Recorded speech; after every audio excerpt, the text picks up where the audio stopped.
जिले की हर खबर सबसे पहले आप तक पहुंचाने का वादा। बस। नमस्कार, आप देख रहे हैं पद्मेश 24/7 तरुण रिनायत के साथ। चलिए न्यूज बुलेटिन की शुरुआत करते हैं हेडलाइन से।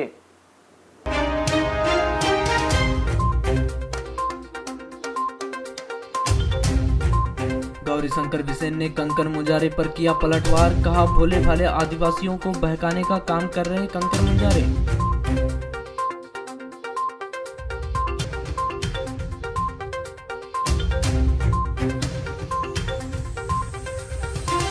राज्य शिक्षा केंद्र ने जारी किए कक्षा 5वीं और कक्षा 8वीं के परीक्षा परिणाम, पोर्टल में आई तकनीकी खराबी, रिजल्ट ना देख पाने से विद्यार्थियों में छाई मायूसी।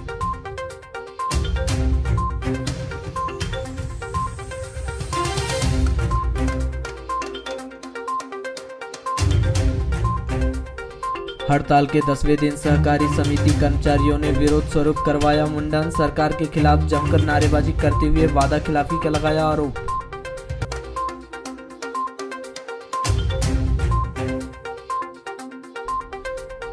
बीती रात हुए ब्लैकआउट का चोरों ने उठाया फायदा, बिजली उपभोक्ता सेवा केंद्र सरेखा 2 की एटीपी मशीन का लाकर तोड़कर 3,85,000 रुपए किए पार।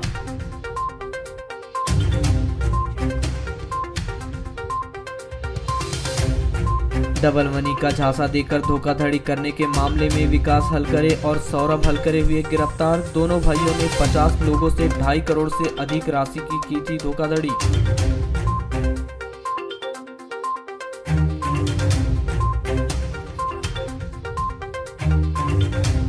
भीषण गर्मी से गिरा जलस्तर, लालबर्रा के ग्रामीण क्षेत्र में गहराया जल संकट, पानी की तलाश में भटकते नजर आ रहे मवेशी। बीती रात करीब 10:30 बजे मेन पावर हाउस में ब्लास्टिंग के साथ हुई बिजली गोल का फायदा उठाते हुए किन्हीं अज्ञात चोरों ने बिजली उपभोक्ता सेवा सरेखा 2 को अपना निशाना बनाया है, जहां अज्ञात चोरों ने वार्ड नंबर 24 स्थित मध्य प्रदेश पूर्व क्षेत्र विद्युत वितरण कंपनी सरेखा 2 कार्यालय के बाजू स्थित बिजली उपभोक्ता सेवा केंद्र का ताला तोड़कर कार्यालय में रखी बिजली बिल भुगतान की एटीपी मशीन का लॉकर तोड़ दिया, जहां अज्ञात चोरों ने मशीन के लॉकर में रखे 3,85,000 रुपए लेकर फरार हो गए। प्राप्त जानकारी के अनुसार नगर के वार्ड नंबर 24 मध्य प्रदेश पूर्व क्षेत्र विद्युत वितरण कंपनी का सहायक कार्यालय है, जहां कार्यालय के बाजू में ही उपभोक्ताओं के बिजली बिल जमा करने के लिए बिजली उपभोक्ता सेवा केंद्र का संचालन किया जाता है, जहां एटीपी मशीन से उपभोक्ताओं के बिजली बिल जमा किए जाते हैं। बताया जा रहा है कि इस केंद्र के सामने खंभे पर पिछले 6 माह से लाइट नहीं जल रही है। वहीं बिजली उपभोक्ता सेवा केंद्र में रात के समय हमेशा अंधेरा पसरा रहता है। वहीं केंद्र में सिक्योरिटी गार्ड सहित सुरक्षा के अन्य इंतजाम भी नहीं किए गए। बताया जा रहा है कि रविवार शाम 5 बजे उपभोक्ता केंद्र के सभी कर्मचारी केंद्र में ताला लगाकर रोजाना की तरह अपने घर चले गए। वहीं रात्रि करीब 10:30 बजे पावर हाउस में अचानक ब्लास्ट हुआ, जहां आग लगने से पूरे शहर सहित आसपास गांव की बिजली गुल हो गई थी। उसी का फायदा उठाते हुए किन्हीं अज्ञात चोरों ने चोरी की घटना को अंजाम दिया, जहां उन्होंने एटीपी मशीन का ताला तोड़कर उसमें रखे 3,85,000 रुपए चोरी कर फरार हो गए। इसकी अगली सुबह सोमवार को जब कर्मचारी कार्यालय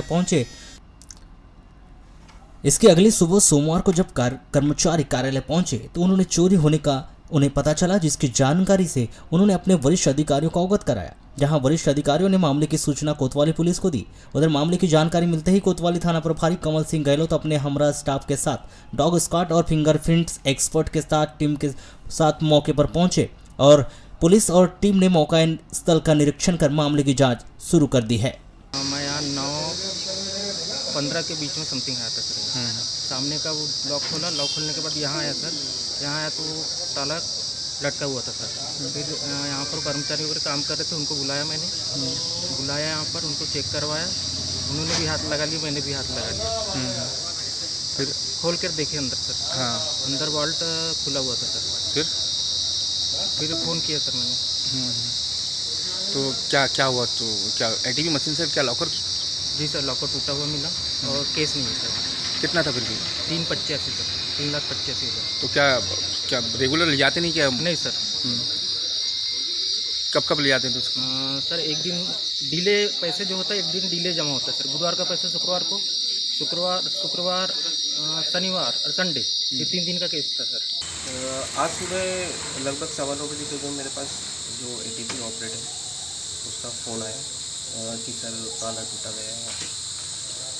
एक्चुअली एटीपी में यहाँ पर विद्युत उपभोक्ता है, उनके बिजली के बिल जमा किए जाते हैं, तो उससे रिलेटेड तो रवि ठाकरे द्वारा बताया गया। तो मैंने फिर उसके मैनेजर से उनको बोला कि मैनेजर से आप बात करें, और फिर उन्होंने 100 डायल की और पुलिस को बुलाया।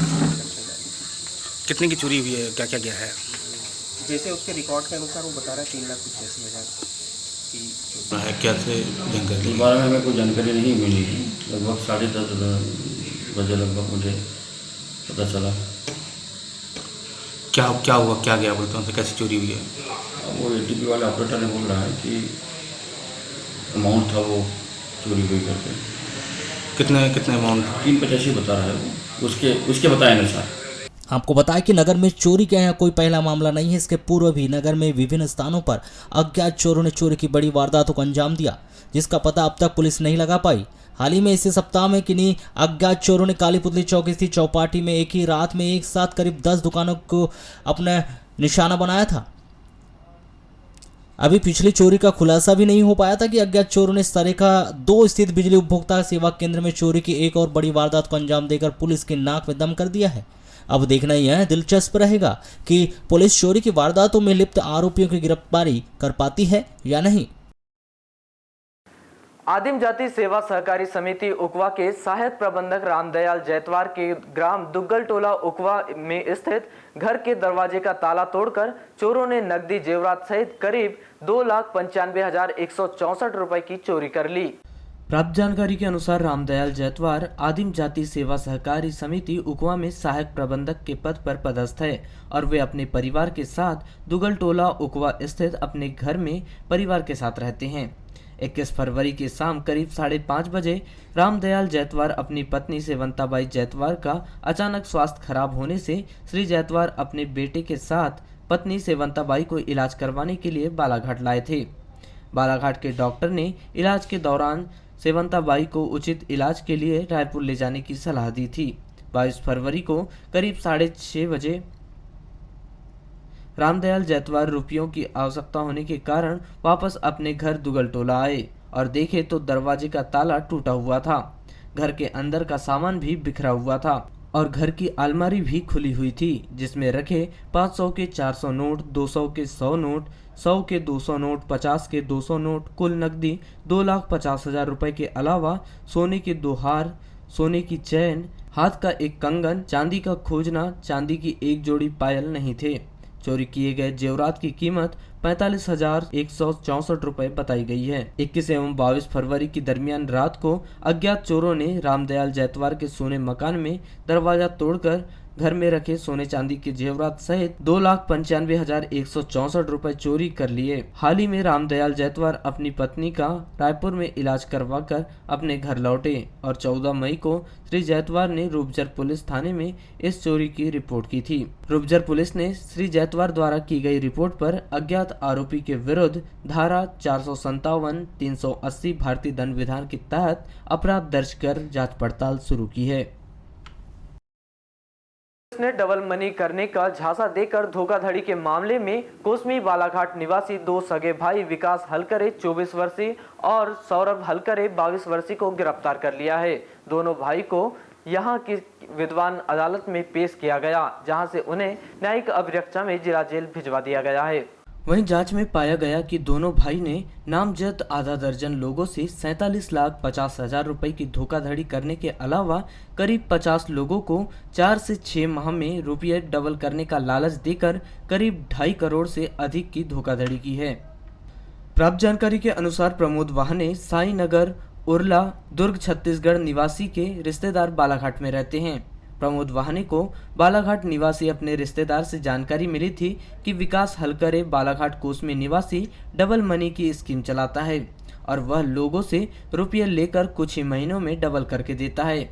19 मार्च 2022 को प्रमोद वाहने ने विकास हलकरे से संपर्क किया था। विकास हलकरे ने प्रमोद को रुपये डबल करने की स्कीम समझाई और 4 माह में जमा राशि का दुगना पैसा वापस देने का लालच दिया था। और कहा था कि हमने कई लोगों के रुपये डबल करके दिए हैं। प्रमोद वाहने विकास हलकरे के दिए लालच में आ गया और उसने अपने पिताजी की बचत के नगद 10,50,000 रुपए विकास हलकरे के हाथ में 4 माह की स्कीम में अपनी मौसी निर्मला उके बालाघाट निवासी के नाम से लगवाने दिए थे। विकास हलकरे ने अपने भाई सौरभ हलकरे के साथ प्रमोद वाहने के अलावा सिसिर दिएवार निवासी बालाघाट से 1,50,000 रुपए, मनीष बिसेन से 2,50,000 रुपए, निकेश कुथे से 4 लाख रुपए, संतोष डहरे से 24 लाख रुपए, रेखा दिएवार से 1 लाख रुपए, हंसा डोहरे से 4 लाख रुपए डबल मनी का लालच देकर लिए थे और विकास हलकरे और उसके भाई सौरभ हलकरे ने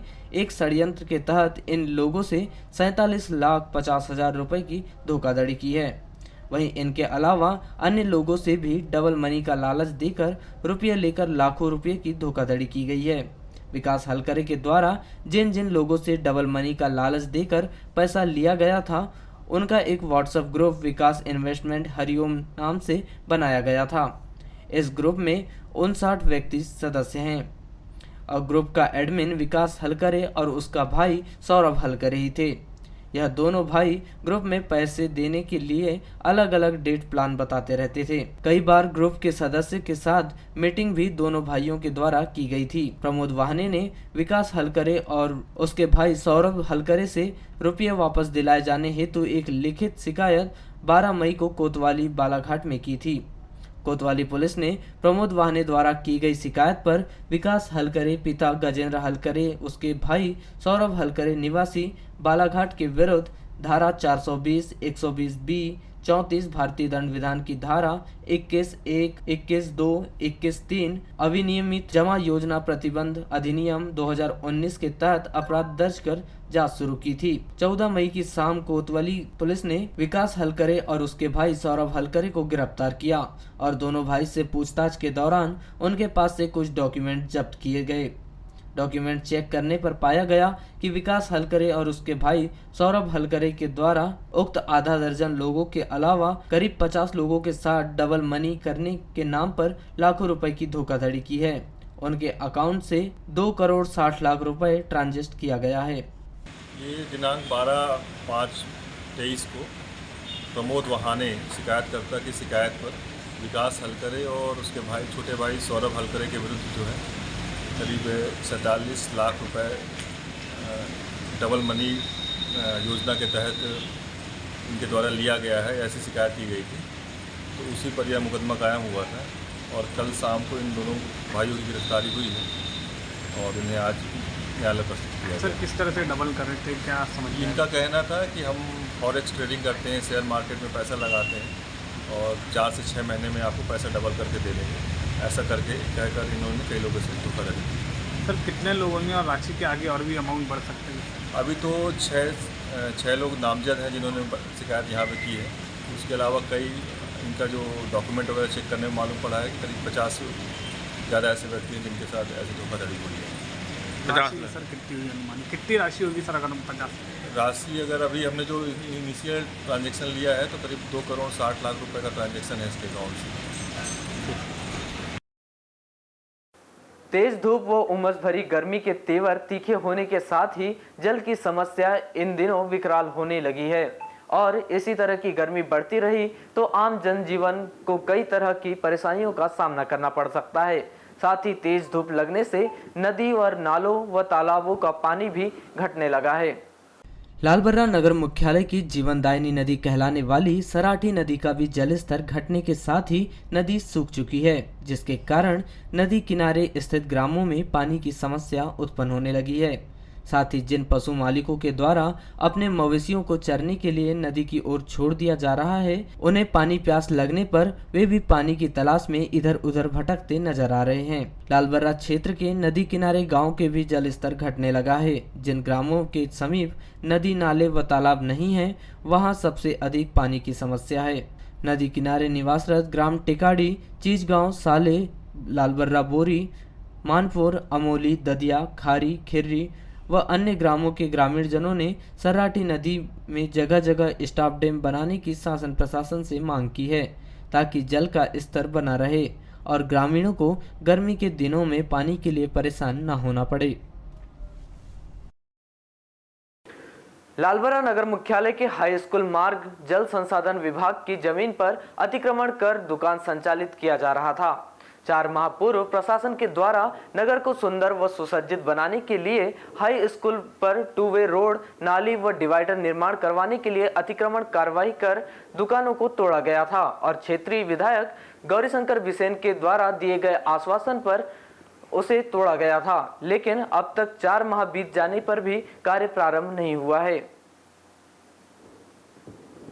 आपको बता दें कि नगर मुख्यालय को सुंदर व सुव्यवस्थित बनाने के लिए प्रशासन द्वारा गत 4 माह पूर्व हाई स्कूल मार्ग, बस स्टैंड, बाजार क्षेत्र के अंदर अतिक्रमण कार्यवाही की गई थी और क्षेत्रीय विधायक गौरीशंकर बिसेन के द्वारा हाई स्कूल मार्ग पर 2 वे रोड, नाली, डिवाइडर व कॉम्प्लेक्स का निर्माण किए जाने की बात कही गई थी, परंतु अतिक्रमण कार्यवाही को 4 माह बीत चुका है।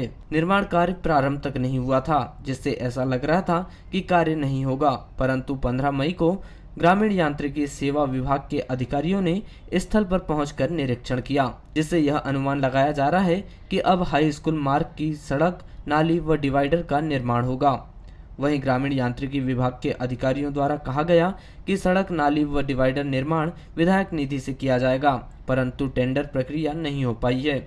टेंडर की प्रक्रिया होने के बाद निर्माण कार्य प्रारंभ करने की बात कही जा रही है, जिससे ऐसा लग रहा है कि टेंडर प्रक्रिया होने में समय लग सकता है और 1 महीने बाद बरसात प्रारंभ हो जाएगी, जिसके बाद विधानसभा चुनाव के लिए आचार संहिता लग सकती है। ऐसी स्थिति में निर्माण कार्य होगा या नहीं, यह तो समझ के परे है। स्थानीय दुकानदार, व्यापारी व राहगीरों ने हाई स्कूल मार्ग का निर्माण कर नाली व डिवाइडर का निर्माण करवाने की शासन प्रशासन से मांग की है। वहीं दूरभाष पर चर्चा के दौरान ग्रामीण यांत्रिकी सेवा विभाग बालाघाट एसडीएमओ ने बताया कि लालबर्रा के बस स्टैंड से हाई स्कूल मार्ग पर 22 मीटर चौड़ी 2 वे रोड, नाली, डिवाइडर एवं 175 मीटर लंबाई की सड़क का निर्माण विधायक निधि से किया जाना है। इसलिए सोमवार को स्थल का निरीक्षण किया गया है और निर्माण कार्य के लिए टेंडर नहीं हुआ है। टेंडर प्रक्रिया संपन्न होने के बाद निर्माण कार्य प्रारंभ कर दिया जाएगा।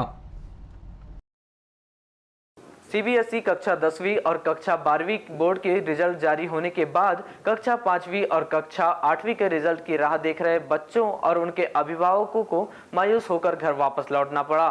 जब कक्षा 5वीं और कक्षा 8वीं का रिजल्ट जारी होने के बावजूद भी सर्वर और साइट नहीं चलने के कारण उनका रिजल्ट नहीं दिख पाया। बताया जा रहा है कि राज्य शिक्षा केंद्र की ओर से बोर्ड पैटर्न पर कराई गई कक्षा 5वीं और कक्षा 8वीं की परीक्षाओं के नतीजे सोमवार को बोर्ड द्वारा जारी किए गए और रिजल्ट ग्रेड पर आधारित है। सरकारी स्कूल के बच्चों ने प्राइवेट स्कूलों के बच्चों को पीछे छोड़ दिया है, जहां पूरे प्रदेश में कक्षा 5वीं का रिजल्ट 82.27% रहा, तो वहीं कक्षा 8वीं में 76.09% स्टूडेंट सफल रहे। वहीं शहरों के मुकाबले ग्रामीण इलाकों से बच्चों ने बेहतर परफॉर्म किया है, लेकिन बालाघाट में किस बच्चे ने टॉप किया है और कौन बच्चे पहले, दूसरे या तीसरे नंबर पर रहे हैं, फिलहाल यह स्पष्ट नहीं हो पाया है। कितने बच्चे पास हुए हैं या कितने फेल हुए हैं, इसकी जानकारी सर्वर डाउन होने और साइट नहीं चलने के कारण नहीं मिल सकी है। वहीं रिजल्ट की राह देख रहे बच्चों और उनके अभिभावकों को बिना रिजल्ट देखे ही मायूस लौटना पड़ा। जिले के शासकीय व अशासकीय स्कूलों में अध्ययनरत कक्षा 5वीं व कक्षा 8वीं के विद्यार्थियों की वार्षिक परीक्षा राज्य शिक्षा केंद्र के द्वारा इस वर्ष बोर्ड पैटर्न के आधार पर कराई गई थी, जिसका परीक्षा परिणाम 15 मई दिन सोमवार को राज्य शिक्षा केंद्र के द्वारा घोषित किया गया है। प्रदेश स्तर पर जारी किए गए इस परीक्षा परिणाम में भले ही बालाघाट जिला टॉप 10 की सूची में शामिल नहीं हो पाया हो, लेकिन जिले ने कक्षा 5वीं में 14वां तो कक्षा 8वीं में 18वां स्थान प्राप्त किया है। लेकिन राज्य शिक्षा केंद्र के पोर्टल पर परीक्षा परिणाम अपडेट न किए जाने से विद्यार्थी व उनके पालकों को दिन भर परेशान होना पड़ा। तो वहीं जिला शिक्षा केंद्र भी पोर्टल न खुलने से जिले स्तर पर परीक्षा परिणाम की स्थिति को अवगत नहीं करा पाया है। वहीं रिजल्ट को लेकर दूरभाष पर की गई चर्चा के दौरान डीपीसी पीएल मेश्राम ने बताया कि राज्य शिक्षा केंद्र द्वारा बोर्ड पैटर्न पर आयोजित की गई कक्षा 5वीं और कक्षा 8वीं की परीक्षाओं का रिजल्ट जारी कर दिया गया है, लेकिन सर्वर डाउन होने के चलते और साइट न चलने के कारण बालाघाट जिले का रिजल्ट प्रदर्शित नहीं हो पा रहा है, जिसके चलते जानकारी नहीं लग पाई है कि कितने बच्चे पास हैं और कितने बच्चे फेल हुए हैं।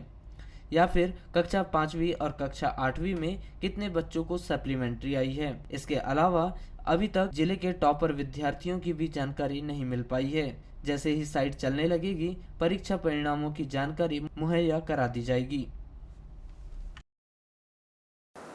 वारासिवनी जनपद पंचायत अंतर्गत आधे से अधिक ग्राम पंचायत में पानी की समस्या बनी हुई है। कई जगह ठेकेदार के द्वारा पाइपलाइन बिछाकर पानी की सप्लाई की जा रही है, मगर टेल क्षेत्र में यह पानी की सप्लाई नहीं हो पा रही है। करोड़ों रुपए की लागत से बनी यह नल जल योजना मात्र शोभा की सुपारी जैसी प्रतीत हो रही है। करोड़ों रुपए की लागत से बनी यह नल जल योजना मात्र शोभा की सुपारी जैसी प्रतीत हो रही है, जिसका जीता जागता सबूत ग्राम पंचायत खंडवा से लगाया जा सकता है।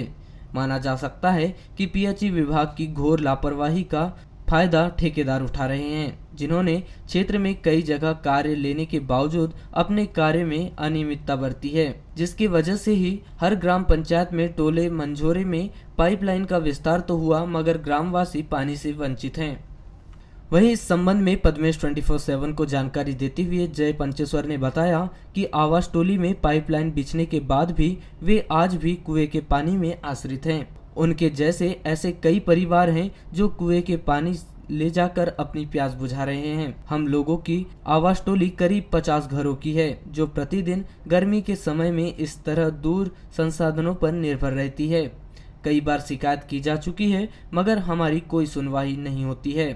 न तो पंचायत कर रही है और न ही पीएचई विभाग इस समस्या के ऊपर कोई कदम उठा रहा है। हम चाहते हैं कि विभाग को इस ओर गंभीरता पूर्वक ध्यान देना चाहिए।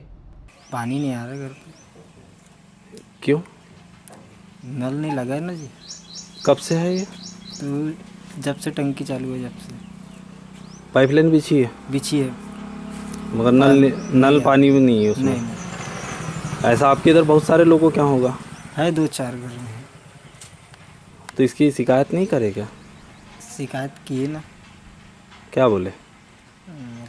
कि हमारे माँ बाप ने। तो कुछ बोलेगा? सरपंच ने कुछ बोला होगा कि कब तक दे देंगे पानी? कोई बताते ही नहीं ना। तो अभी कहाँ से पानी ला रहे? अभी कुएं से पानी लाते हैं। क्या? वहीं योगेश गाहे ने पद्मेश 24/7 को बताया कि जब से टंकी का निर्माण हुआ है, तब से हमें कभी कभार पानी उपलब्ध हुआ है। हमने कई बार शिकायत पंचायत में भी की है, मगर पंचायत ने हमें बताया कि जो आवास टोली है वह टेल क्षेत्र में आती है, जिसकी वजह से टंकी का पानी काफ़ी कम मात्रा में उस क्षेत्र में चढ़ पाता है, जिसकी वजह से यह समस्या बनी हुई है। श्री गाहे ने बताया कि वर्तमान में काफ़ी दूरी से उन्हें पानी लाना पड़ रहा है। आसपास के कुएं का जल स्तर नीचे चला गया है। वहीं हैंडपंप अभ्रक युक्त पानी उगल रहे हैं, जिसकी वजह से हमारी आवास टोली में पानी की समस्या बनी हुई है। हम चाहते हैं कि हमारी स्थायी समस्या को हल किया जाए। और पानी जैसे नहीं मिल पा रहा है बोल रहे इधर कुछ क्षेत्र में। हाँ, आगे पानी नहीं पहुंच रहा है। ऐसे करीब कितने मकान हो गए जिनको पानी नहीं मिल पा रहा है? तो कम से कम 8-10 मकान है। 8-10 मकान जी। तो सरपंच से इसके लिए बात नहीं करे? बात किए थे, हो जाएगा बोले। अब देखते हैं क्या होता है। तो ये जो 2 दिन 3 दिन पानी जो दे रहे हैं, तो ये पूरे गांव में यही स्थिति है क्या? नहीं, गांव में मिल रहा है, इधर बस्ती के अंदर में। इधर थोड़ा क्या पानी दिक्कत हो रहा है, चढ़ाव भी पड़ता है मेन चीज। क्या होना चाहिए आपके हिसाब से? इसके हिसाब से तो सुधार होना चाहिए। वहीं इस संबंध में जब हमने सचिव लिखनलाल ठाकरे से चर्चा की, तो उन्होंने बताया कि नल जल योजना का पानी पूरे ग्राम में पहुंच रहा है। कुछ स्थानों की शिकायत हमें प्राप्त हुई है, जहां पर पानी क्यों नहीं पहुंच रहा है, इस बात की शीघ्र जांच कराई जाएगी और शीघ्र ही समस्या का समाधान कर लिया जाएगा। ग्राम में नल जल योजना संचालित है, जिसका पानी सभी ओर जा रहा है। एक आवास टोला है, वहाँ पर जो पाइपलाइन लगा गया है उसमें 50 लगभग कनेक्शन है एक ही सर्किट में। तो उसके कारण जो अंतिम छोर के जो आदमी हैं उनका कहना है कि पानी कुछ कम जा रहा है। तो उसके लिए प्रयास कर रहे हैं हम लोग कि कहीं हो सकता है लोग पानी का मिसयूज़ कर रहे हैं या कहीं पाइपलाइन में कुछ खराबी होगी, तो उसके तह तक जा रहे हैं और लोगों से मिले हैं। और कुछ लोगों का कहना ये है कि स्वयं के घर में बोर है, संचालित है, तो हम बोर से पानी पियेंगे, इसलिए कनेक्शन कटवाएंगे। इस टाइप से वो चर्चा कर रहे हैं। मैंने अभी समस्या ढूंढी जा रही है। अभी समस्या ढूंढी जा रही है। वहीं पद्मेश 24/7 से दूरभाष पर चर्चा करने के दौरान पीएचई विभाग के एसडीओ प्रकाश सूर्यवंशी ने बताया कि ऐसी कोई समस्या ग्राम पंचायत खंडवा में आ रही है तो उसे हमारा अमला जांच करेगा और शीघ्र ही समस्या का समाधान कर दिया जाएगा।